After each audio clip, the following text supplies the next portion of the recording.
I wanted to give a rough overview of the schools of Buddhism, and I'm using this kind of crude chart to indicate here in this view the contrast between the School of the Elders, or Theravada Buddhism, and Great Vehicle, or Mahayana Buddhism. Theravada Buddhism spread through Sri Lanka, Burma, Thailand, and Cambodia, while Mahayana spread through China, Korea, and Japan. The School of the Elders started from the historical Sakyamuni Buddha in India back about 500 BC and evolved as a largely monastic school. And while the Great Vehicle, or Mahayana, was also for monks and nuns, it was also for lay persons from about 100 after the Common Era. In terms of doctrines and beliefs, there was a great emphasis among the monks of the Theravada school, and still are, an emphasis on precepts or moral rules. Fundamental to this school, and fundamental to Buddhism in general, is the notion that reality is characterized by three essential attributes or characteristics. One is impermanence. If there's anything in Buddhism that's basic, it's the notion that all things are impermanent. Second is unsatisfactoriness, which is that even if we happen to be satisfied at a particular time, inevitably that will change, largely as a function of impermanence. And then finally, non-self, that if you analyze and break down the nature of perception and mental functioning, that it's impossible to pin down the idea that there is a permanent self, either in our own selves or in sentient beings or in non-sentient objects. Also emphasized and very widespread in terms of people's general notions about Buddhism are the Four Noble Truths. Namely, again, that unsatisfactoriness is in the nature of our experience and the nature of reality, that the Buddha identified the origin of this suffering, as well as the optimistic perspective that there could be a cessation of the suffering, and he outlined a path for the cessation of suffering, which was the Eightfold Path, which in its fundamental essence led to non-attachment. Another key doctrine within the Theravada school are the 12 links of dependent origination, all of which culminates in the insight that nothing that we can identify is a permanent me. Nothing that we think we have or own is mine. So not me, not mine actually was a mantra that one modern-day Thai monk used as a reminder to himself of these three essential characteristics of impermanence, unsatisfactoriness, and non-self. Over on the Mahayana side, we have a strong emphasis on the use of skillful means. You've seen and heard of many examples and parables outlining this teaching within the Lotus Sutra, particularly the second chapter of the Lotus Sutra, which basically implies that the Buddha identifies teachings that are designed and geared to the particular mentalities of a given individual so that he or she can make maximum progress on the spiritual path. For the bodhisattvas, which I'll get to in a minute, the practices within the Great Vehicle are the 6 paramitas. These are paramitas are perfections, or in a sense, practices that can result in the person being able to cross the sea of suffering to the other shore of perfect enlightenment. So these 6 practices are giving or charity, morality or precepts, patience, effort or zeal, meditation, and wisdom. The Bodhisattva, who again I'll mention further below, has 4 vows, which in essence are the vow to save all beings and to learn all aspects of the Dharma. There is one path within the Mahayana school. In spite of there being multiple skillful means, the ultimate path is the Buddha path, or what's called Ikayana, or one vehicle. And this teaching is emphasized again within the Lotus Sutra. 2 key concepts in addition in the Mahayana school are sunyata, or emptiness, and karuna, or compassion. Sunyata is the essence of wisdom, which is the awareness experientially that all things are interconnected and that nothing has a totally independent existence of its own, including us as a person. And then karuna, or compassion, actually karuna is I believe a great loving heart. What it is that, if the insight of emptiness is dwelled upon, that this interconnectedness results in a sense of desire to help others who are really, in a sense, extensions of ourselves. As I implied earlier, the Theravada school is composed in terms of its practitioners of monks or bhikshus and nuns, which are bhikshunis, who seek to attain nirvana and become arhats. Nirvana is the goal of those who are endeavoring to follow and fulfill the Eightfold Path, leading to non-attachment. And the label that's placed on persons who make that attainment are arhats. And the scriptures within Theravada Buddhism are in the Pali language. In Mahayana Buddhism, rather than arhats, the spiritual ideal is the bodhisattva, who defers Buddhahood until all sentient beings can be liberated. And there are several what I call cosmic bodhisattvas. These are spiritual level beings rather than historical ones, such as Avalokiteshvara, which is the regarder of the cries of the world, Samantabhadra, who is the bodhisattva universal virtue, Manjusri, who's the embodiment of infinite wisdom, Maitreya, who is the bodhisattva portrayed as the one who will become the next historical Buddha in our particular Saha world, our earth, and then Jizo, who is a bodhisattva much revered in Japan, who gives assistance to travelers and children, as well as supposedly going into the hells to save beings who may be in great misery. And the Mahayana sutras, or scriptures, are written in Sanskrit rather than Pali. Again, there's an emphasis on prajna, which means wisdom.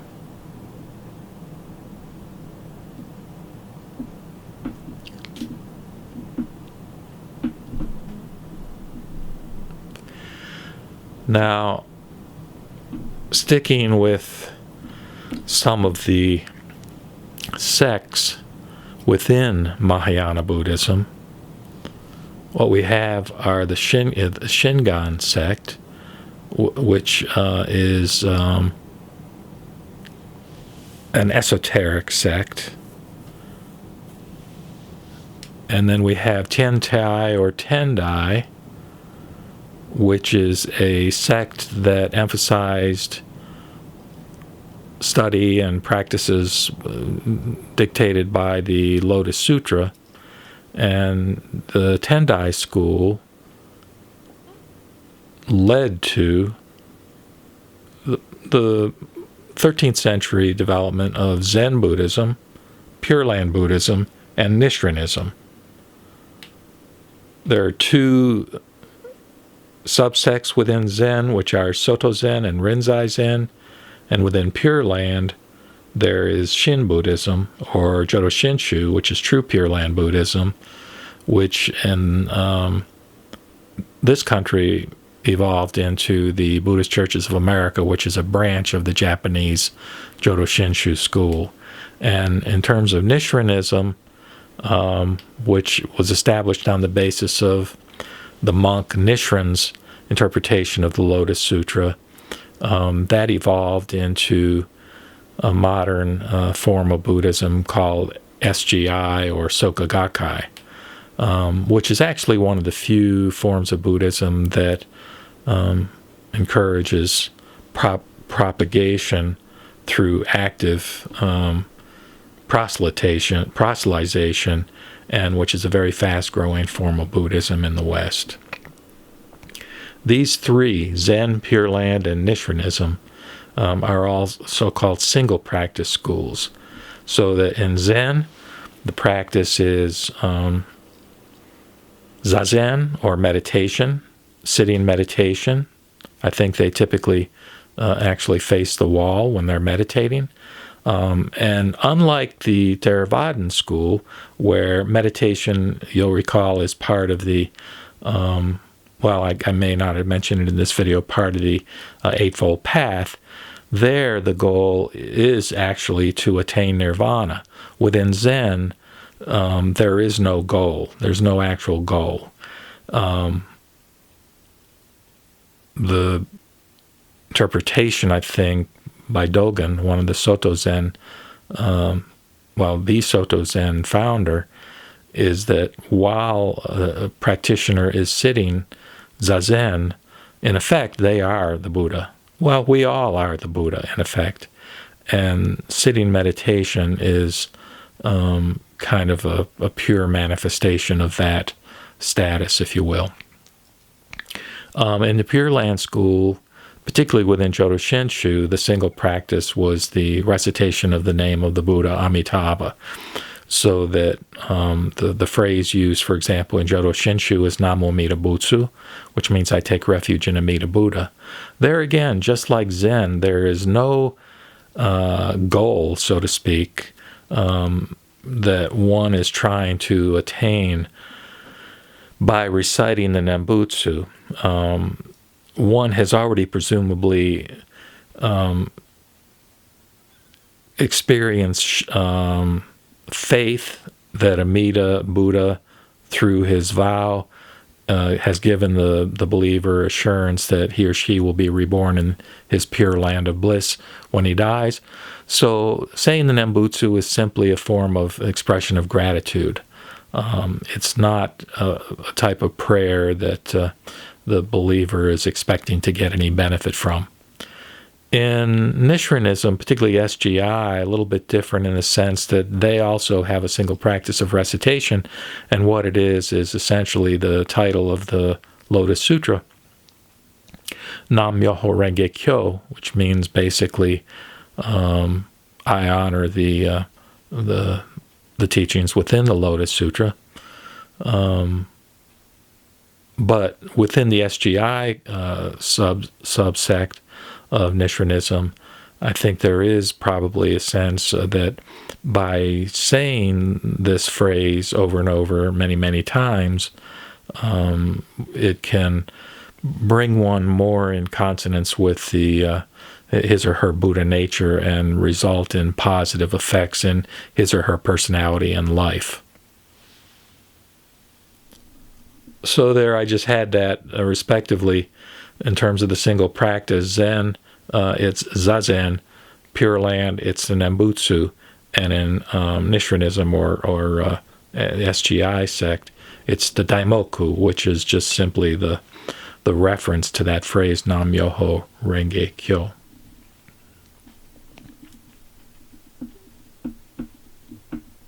Now Shingon, the esoteric type of Buddhism, led to the third major school within Buddhism, which was the Vajrayana, or diamond vehicle. So this type of Buddhism was elaborated in Tibet. My understanding is that when Buddhism came to Tibet, they really had a more primitive type of religion, an animistic type of religion, and they really latched onto Buddhism big time, and took these texts that they got primarily from India, I believe, and really made it a fundamental aspect of their culture, which is part of why it's so tragic that that culture is being essentially dismantled by modern-day China. So it being esoteric, the notion is that it's not like there's a book or a single teaching that can be communicated easily and picked up by all persons, such as, the Zazen or the Nembutsu or the Daimoku. In this case, the teaching has to come from the guru to the disciple. And so, from the 8th century on, you had the so-called red hats, the black hats, the yellow hats. I'll just note there that supposedly the black hats we have in Asheville, North Carolina, which is near where I live, an urban Dharma center. The yellow hats includes sub-sects, one being that led by the Dalai Lama, who of course is famous worldwide, and also Gelsang Gyatso, who has a number of centers around the world. The practices within Vajrayana include mandalas, incantations, and rituals. Very complicated and very colorful, which I think is part of why there's such a widespread appeal of Tibetan Buddhism. And Tibetan Buddhism, which again, that's the Vajrayana as it evolved in Tibet, claims to be faster and more direct as far as a route to nirvana or enlightenment, and to some extent may erase the distinction between good and evil, which is a characteristic that some view as potentially dangerous in terms of leading to kind of a grayness as far as morality is concerned. But in any case, in Tibetan Buddhism, there's the written materials are called tantras, which are in Tibetan, and these include the ritual instructions, which again are communicated from guru to disciple. Now, what's common to all three of these? I would say one are the three refuges, which is taking refuge in the Buddha, taking refuge in the Sangha, and taking refuge in the Dharma. Actually, Buddha, Dharma, and Sangha. So Buddha can be the historical Buddha, Sakyamuni. It can be cosmic Buddha, which, again, in Pure Land, it's Amida Buddha. Within Shingon, it's Vairocana Buddha. The Dharma, I mean, you can see that there's a tremendous range of Dharma's teachings, in this case, tremendous range of teachings within Buddhism. While Christianity has the Bible, Islam has the Quran, and Judaism has the Torah. The Buddhism has hundreds of books, thousands and thousands of pages of doctrine of different types. And that's part of what I think the meaning is of the skillful means, which is that these different teachings can appeal to different people depending upon their predilections and spiritual needs. But anyway, refuge in the Buddha, refuge in the Dharma, and refuge in the Sangha, or the community of followers of Buddhism, is our key commonalities within all forms of Buddhism. Also, the principle of causality, which ties back to the Theravada Buddhists talking about the links of dependent origination.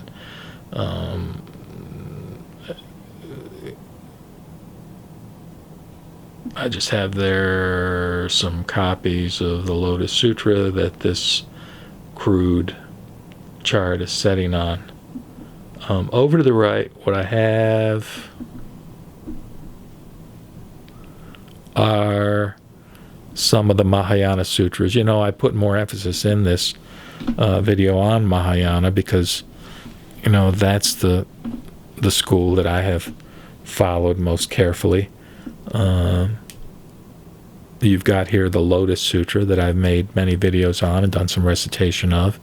You've got the Prajnaparamita or Wisdom Sutras, the Lankavatara Sutra. I just recently started doing some commentary type videos on the Avatamsaka Sutra,